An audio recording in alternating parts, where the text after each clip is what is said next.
I've a home prepared where the saints abide, just over in the glory land. And I long to be by my Savior's side, just over in the glory land. Just over in the glory land, I'll join the happy angel band, just over in the glory land.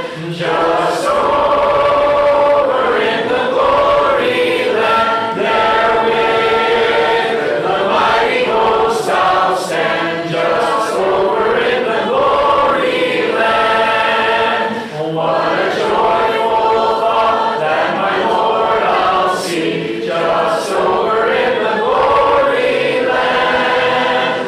And with kindred saved there forever be, just over in the glory land. Just over in the glory land, I'll join the happy angel band, just over in the glory land. Just over in the glory land, there with the mighty host I'll stand, just over in the glory land. With the blood washed wrong, I will shout and sing, just over in the glory land. Thy Hosannas to Christ the Lord and King, just over in the glory land. Just over in the glory land, I'll join the happy angel band, just over in the glory land. Just over in the glory land, there with the mighty host I'll stand, just over in the glory land.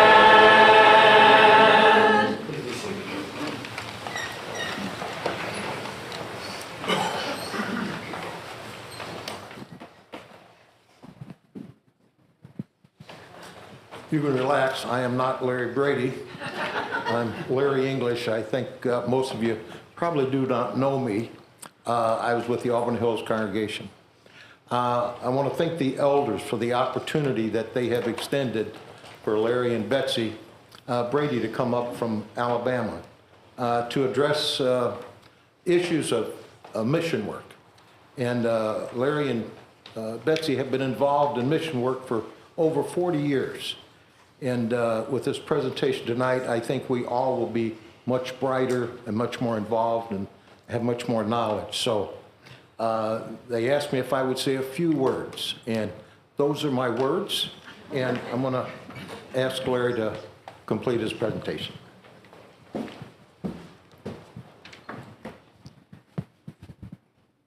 Well, it is a joy. I know we speak a little different. Somebody asked me, are y'all from down south? Yeah, we're a little south. We're down in Alabama.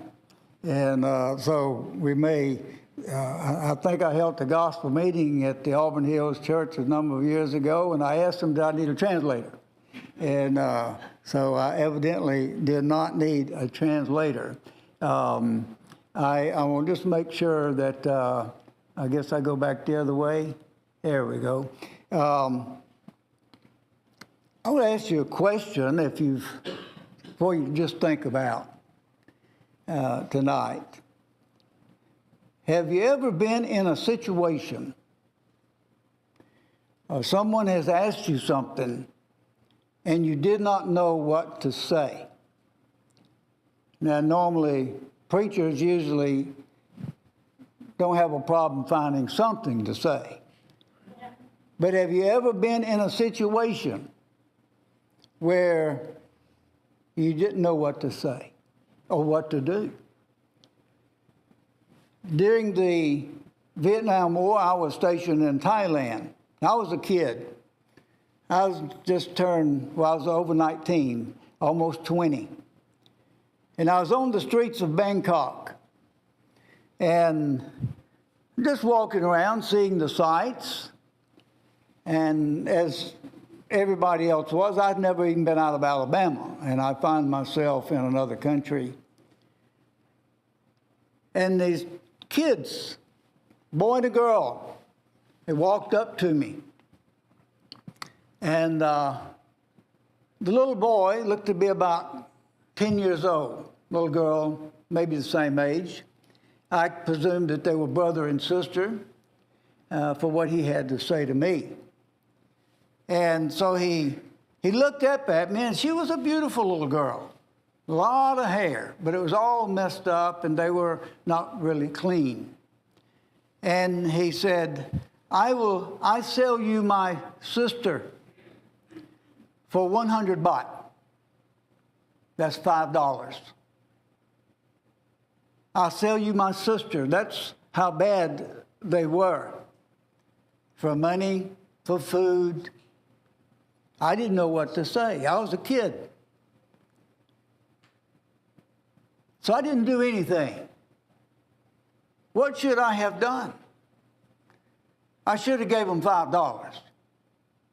But I just walked away. But it never left my mind.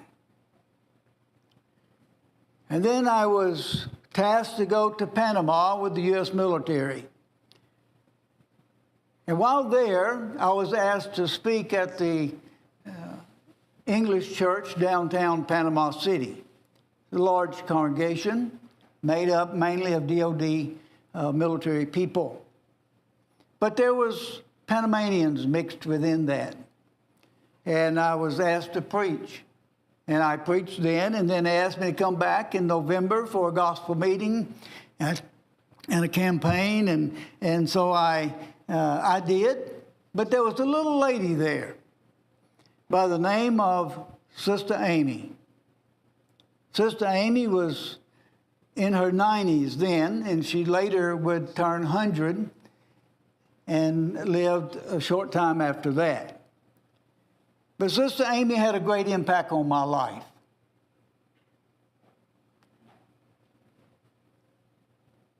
She would get off a Chiva bus, which is a little tiny rickety thing, down on the main street, and walk up the hill and down the hill to the church building every Sunday. And she had her jewelry, which was some costume jewelry. She'd have it in her pocket because she was afraid someone would steal it on the bus. And when she got there, she'd put it on, and she would see me, and she'd have me some cookies. And she would say to me, "God bless you, Brother Brady." And she said that every single time I came to Panama. She had a great impact on me for a long time. Well, I fell in love with Panama. And the Lord lets us live the next April, or next July, it'll be 42 years that we've had the privilege of being part of the lives of such a sweet people. But I ventured off down into, by the encouragement of some other preachers, we want to show you somewhere else beside the city. And so I wound up in the Darien province. They call it in Spanish, Darien. It's down, you've seen it on TV, where the Darien Gap is, and where all the refugees or immigrants would come up through there, and they would come right by our clinic. And we'd have them sleeping around our clinic until the police intervened. Beautiful place in Panama that nobody goes. Nobody goes to the Darien province. Only 10% of Panamanians ever go there. And I love that part of the world. Well, we know the scripture that is before you, and I'll not try to read it all, but it's about Jesus by the Sea of Galilee and how that the great multitudes were there, and they were hungry, And Jesus would tell the disciples, we're going to feed these people. He said, they have been with me for 3 days, and what I want you to notice and highlighted there, I will not send them away fasting. I will not send them away fasting. So what's the key? What's the key to any mission work? What you do here in Michigan and what I heard this morning was a fantastic thing to do. And you reach out to people in other parts of your great state. So what's the word that Jesus is talking about here? The key word in his conversation is compassion. Have you ever thought about that word and what the word compassion means? It's sympathetic consciousness toward a person's distress with a desire to alleviate it, to do something about it. Well, it goes back to what I said when I was a young man and that situation came up to me and I did nothing. I walked away. Jesus says, I will not walk away. I will not let them go away hungry. And the brother read a moment ago, Matthew 28, Mark 16, is also Luke 24 there. And Jesus said to them, thus it is written, and thus it behooved Christ to suffer and rise again the third day, and that repentance and remission of sins should be preached in my name, beginning at Jerusalem. Matthew said to all nations. Mark said to all people. I chose Panama. We share a warehouse with the Ukraine ministry. My brother just came back from the Ukraine. And we share that, and we work together on gathering things for Panama. You can't even imagine. I don't know if anybody ever been to Panama. Panama City is like New York.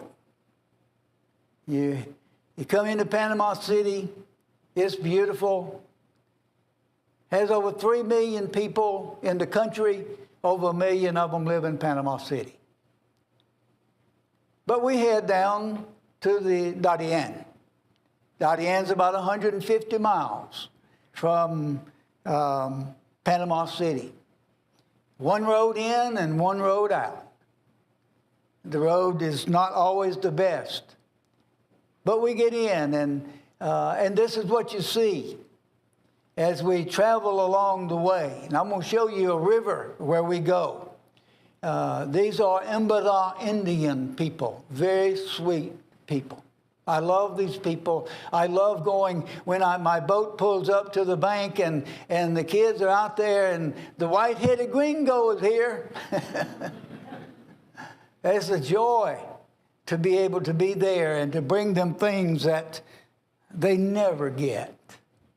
This is our clinic we built in 2009. We began this clinic, and we have seen tens of thousands of patients here.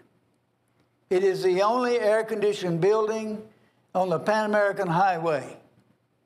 It is the only one that's got hot water. And we have hot water, we have air conditioning, we can sleep 22 people upstairs, and downstairs we have, if you'll notice, down here is all medical places where we see patients. We have a dental office, we have where we have gynecology, we have all types of things that people never get to get, except when our group comes in. Edificio de la Esperanza means the building of hope.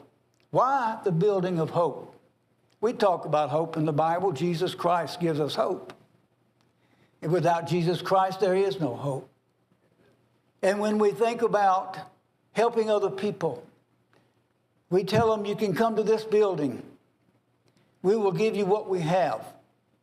If we don't have what we need, what you need, then we will transport them to Panama City where they can get. And we transported a lot of people to Panama City for different types of problems. This is our pharmacy. Our pharmacy has more medicine in it than the hospital does. The nearest hospital, Metati, another one, Yalvisa, at the end of the road. And we give them medicine. And most of it is over the counter. We do have diabetes and blood pressure and other things in our pharmacy. This is the inside of our clinic. Nurse practitioner on the left, and other nurses and doctors and all like to sit out in the main room. The church building is next door. The people coming in the church building into the clinic, and we see them there, and we try to, and we deal with them with love, with care, and compassion. As I said, the Embadai Indians are very special people.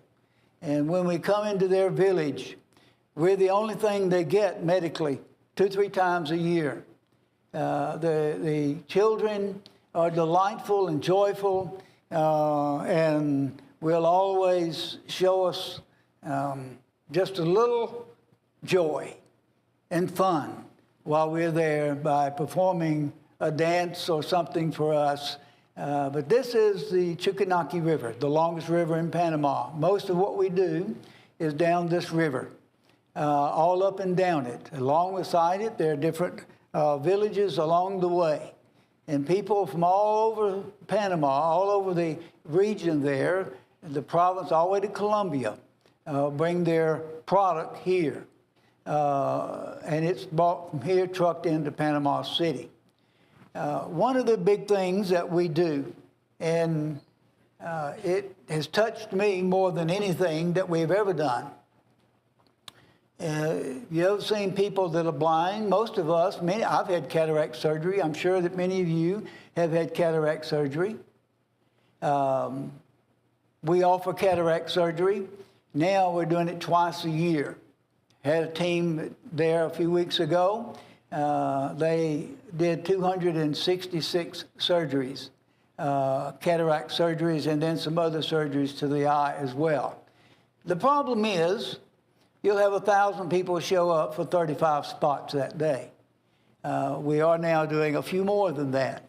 But these are people that just hope that their number will be punched or pulled for this day. And these are people that's already been operated on. And they're waiting for the surgeon to come out and take their patch off and say, your surgery is successful.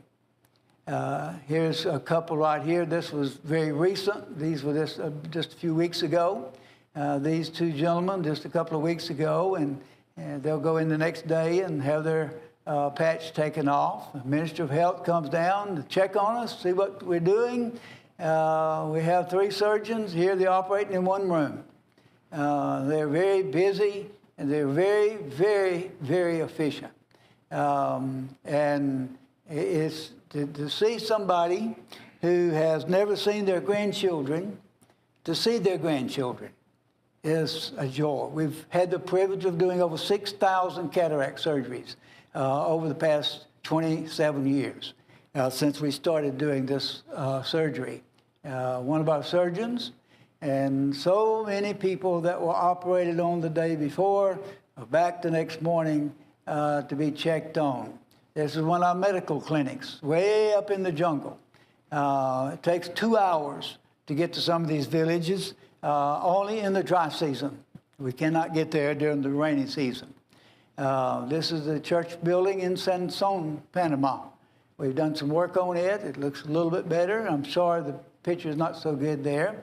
This is Santa Fe building. We built this building about 20 years ago, and we keep it up. This is the El Tidal Church of Christ, a small building built by one lady who saw that I want to do something. And so she made pecan brittle. She made enough pecan brittle to build this church building. She gave every dime of it. And so it means somebody, older people, you can do a lot for the kingdom of Christ. You don't have to be a young person to do that. And this lady is in her late 70s. This is the Metati Church building, and we've done a lot of work on that building, and it's looking much, much better. Now, the road going into the river The police support us. Have a lot of police support. I don't think we need it. The police I think they cast lots to see who goes with us because we have a lot of fun. My first rule on mission work, have fun. Have fun. I think you should have fun because you're doing God's work. And God's work is fun. It can be fun and should be. And should let people see joy in your lives. And so we go up the rivers to different communities. We do vacation Bible school with the children in the different villages. Our workers have such a great time with that. And this is vacation Bible school back in the city, back in Sansone, where our clinic is at. This lady, Carmen, has 4 girls, and there's another child with her that is very close to me. But I studied with Carmen for 2 years. And she finally, she said to me, my husband is an alcoholic. I said, Carmen, this is not about your husband. It's about you. And she obeyed the gospel. This is her family. This is their house. They are just all over me when I get to come, and I walk up there and to visit them in their house. This is their house. They are among the poorest of the poor, and we do everything we can to help them. We buy groceries for the families when we're there, and this is a big grocery store up the road, and the Chinese owner gives me a good discount as we buy a lot of stuff for the very poor. This lady, this past trip in September, I had never been to her house before. So she's a senior citizen living in this little small shack, and this is where she lives. This is her kitchen, and this is her family, her son, and all of their family right here, the poorest of the very poor. And I talked to them about studying the Bible with them in December. They have acknowledged they want to study the Bible with us, and we are looking forward to a better time for them, because we will help them have a better life. We have a young lady, Sharon, from our dentist office, actually, went and checked. She did 195 children. She checked all their teeth. And those who needed something, we would help them if they needed that help. And we let them have a little stuffed animal after they got through. The school invited us. We got there and they said, the school wants you to come, but they want you to talk to the children about Jesus. We can't do that here, can we? Can't do that here. And this is our dentist office in Sharon, and there, just checking the teeth. She's going back, and this time she'll be cleaning the teeth of the children. One of the families from church, all these ladies from church, we bought all of them food and groceries. We do that every time. Operation Christmas Joy is one of the projects that big project that we have. Some of you folks here are involved in that every Christmas. And our container just left on the 24th of October. It's en route to Panama with over 7,000 Christmas gifts on it from around the country. What a joy that is. We will go down on the 2nd of December and help distribute things. We have a second container we're working on right now because we have so much stuff, so many things to go. And we're working in our warehouse, and it becomes a madhouse sometimes. This is our truck loaded. We leave no room left, not one crack. Everything is packed tight. And this is the container. And our crew, and this is it leaving Montgomery, they arrives in Panama. And our police friends, I'll show you a guy here in a minute. They are there at 5 o'clock in the morning to help unload the container. And what a great group of guys. Some of them have been converted, and we are just happy about that. These are stuffed animals. This is our dentist office. We had over 2,000 stuffed animals. Tell people, want stuffed animals? I don't know whether I don't believe there's any more stuffed animals left. I believe we got them all. And the church in Sansone last Christmas fed every child that came to the clinic to receive a Christmas gift, over 300.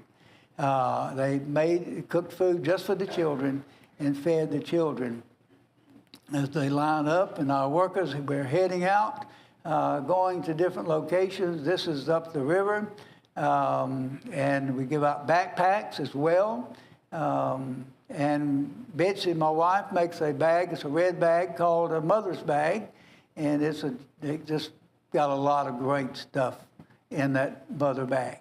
And the police help us, and here they are. They distribute the Christmas gifts, and the children getting their gifts, mothers getting their mother bags. I can't even, I really can't. I've been doing it for a long, long time, and it still touches my heart. This is our transportation.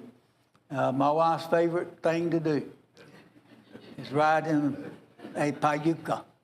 And payukas are safe, but they're a tree that's been dug out. That's what they are. And they're very long, and they seem to be unsturdy, but I've never had one turn over. But this is what we use to go up and down the river in. The police like to go. And like I said, I've never had a problem, but they go with us and think they're protecting us. And this is Christmas in Panama. And little Indian kids getting their gifts, backpacks. We have one church that does over 200 backpacks every year. And the stuffed animals, everybody wants a payuka. And so we made over 400 stockings. And upriver we go and give the gifts out. Everywhere we go, and it's one of our bigger programs that reaches the masses of people. It really, really is. People want more. They have Bibles, La Biblia, and so we take a lot of Bibles with us.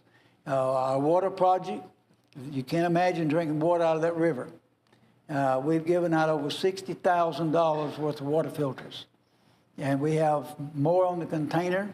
And we install these filters. And this lady here told me last year when I was in the village, she said, "You gave me this filter 10 years ago. And my family doesn't get sick." We're just really, really happy to know that she is using her filter. But it is a great, great tool. This family right here, Juan Carlos, Angeline, I don't remember the name of his wife, but they came and came and came. They'd always come. It's 7 hours by canoe from where they live. And but they're always there. I believe a red light goes off at their house. The gringo's coming. So anyway, I kept studying with them, begging them to study, and finally they studied. We studied all Sunday afternoon, and Juan Carlos and Angeline were both baptized. Angeline is on our scholarship program.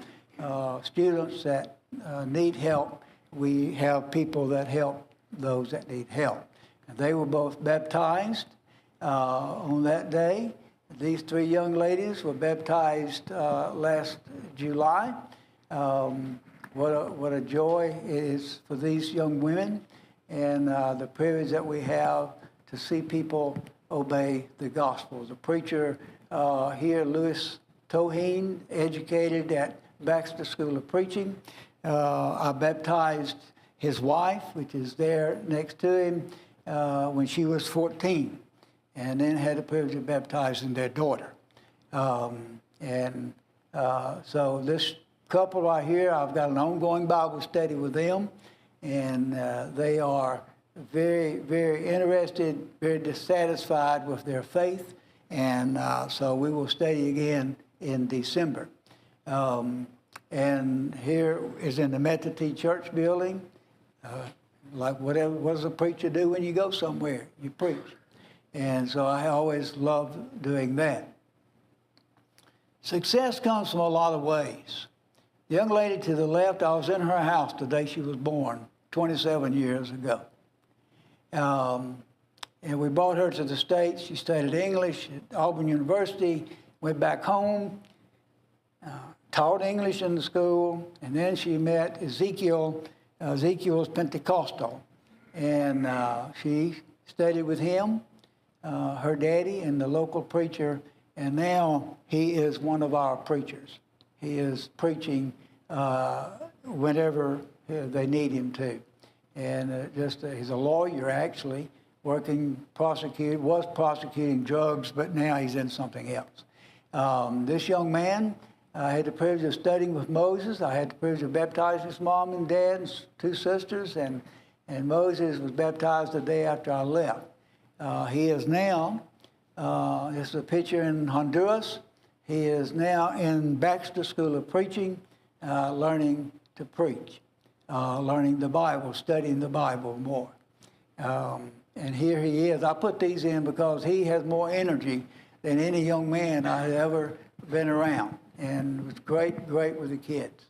Yadi Chami, I met Yadi when she was 8 days old in one of the villages, Peru. And at 12 years old, Betsy and I pretty much adopted her, although not by paperwork. But we brought her to the States. She went to a Christian school, graduated. She went to and graduated from Faulkner University. She is now married to an airman who is stationed in Colorado. It's devout Christian, and loves this ministry. Denelli, we found her when she was 12. Fell in love with Denelli. She's now 41. She has a great job with Dell Incorporated. She graduated from Faulkner University with honors, and went back home and lives in Panama City. And we're just real proud of Denelli. Now, Milagro is called Miracle. Milagro's mother died when she was 3 months old. We brought her up here to Detroit for brain surgery, her mother, and she wasn't to be, and we lost her. And so we have been in Milagro's life all those years, and she is a faithful Christian, and is also one of our students on our scholarship program in college at this time. And here is Sandra. She is actually an invalid and 13 years old, and we are working with her to get her as well a scholarship so she can go to school. I just wanted to, before we close, to kind of give you an idea. Right here is the end of the Pan American Highway. I don't know if you can see that little red dot, this line right here. Pan American Highway ends right here, and Columbia is down in here, right in here. And our clinic is located right there. And so we, and it's a little bit better picture, but Yavisa is where the end of the Pan American Highway stops, and then goes on after it gets into Columbia. I do appreciate you allowing me to come, be part of your service tonight. I hope you'll think about what I said at the beginning. When something approaches you and you say, what do I do? And someone gives you an opportunity, whether it be Panama, whether it be Michigan, the brother this morning that gave opportunities for everybody, reach out and take those opportunities, because it may not come back. But do something about it. And I'm just thankful that we are have been able to be part of this service tonight and to be here. The Operation Christmas Joy program is a program that doesn't cost the church anything. It's just something that people get involved in and help people you do not know.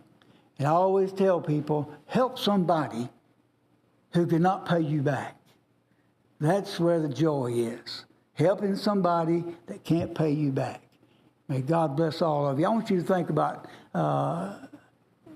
something that Jesus said. And Jesus said there are two invitations mentioned in the Bible and in the ministry of Jesus. Come unto me, all you that labor and are heavy laden, and I will give you rest. Take my yoke upon you and learn of me, for my yoke is easy and my burden is light. That invitation is found in Matthew chapter 11. And when you read that chapter, you're having Jesus giving an invitation to everybody.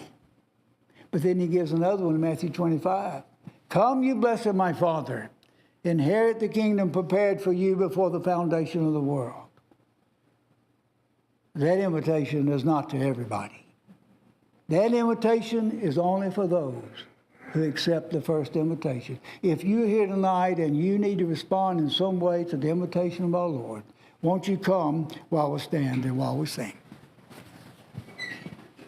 Jesus is tenderly calling me home, calling today, calling today. Why from the sunshine above wilt thou roam, farther and farther away? Calling today, calling today. Jesus is calling, is tenderly calling today.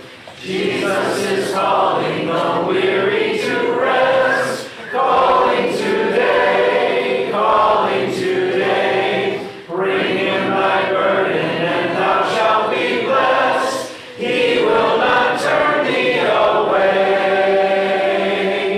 Calling today, calling today.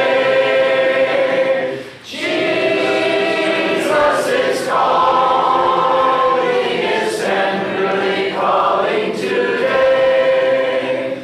Jesus is waiting, oh come to him now. Waiting today, waiting today. Come with thy sins at his feet lowly bow. Come and no longer delay.